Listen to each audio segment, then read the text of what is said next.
Miglio per femmine di 4 anni, per femmine scusate,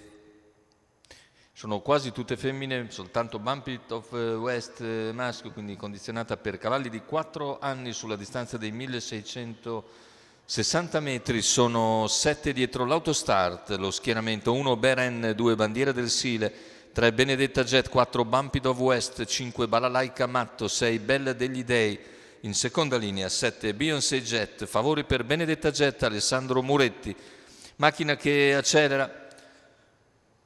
partiti in questo momento con la velocità iniziale di Balalaika Matto che cerca di superare Benedetta Jet che replica lungo la corda e risponde picche all'avversaria che si getta di galoppo. Intanto in seconda posizione va direttamente Bella degli Dei, numero 5 Balalaika Matto davanti a Beren, primi 200 svelti, soprattutto nei primi 100 metri di gara, 14,7,200. E ora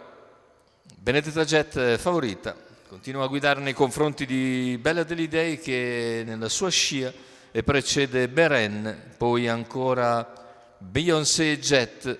in quarta posizione a precedere Bumpit of West, mentre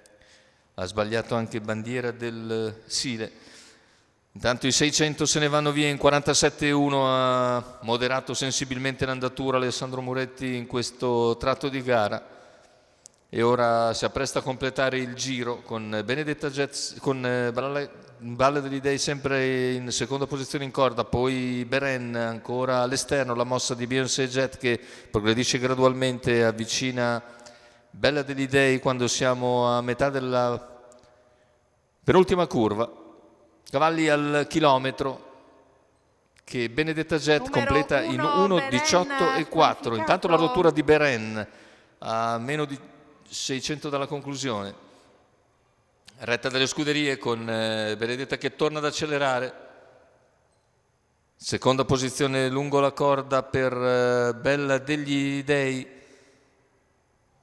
all'esterno è sempre Beyoncé Jet, più indietro Bumpit of West che si riavvicina comunque, completamento della piegata, ingresso in retta d'arrivo con Benedetta Jet in vantaggio, Bella degli Dei in seconda posizione che prova l'aggancio, ma Benedetta Jet è in grado di accelerare ancora nel finale per vincere autorevolmente sulla stessa Bella degli Dei. Terzo posto più indietro per Bumpit of West, 1,16,2, 29,8 a chiudere dopo un 29,9 di penultimo quarto. La vittoria per Benedetta Jet, Alessandro Muretti,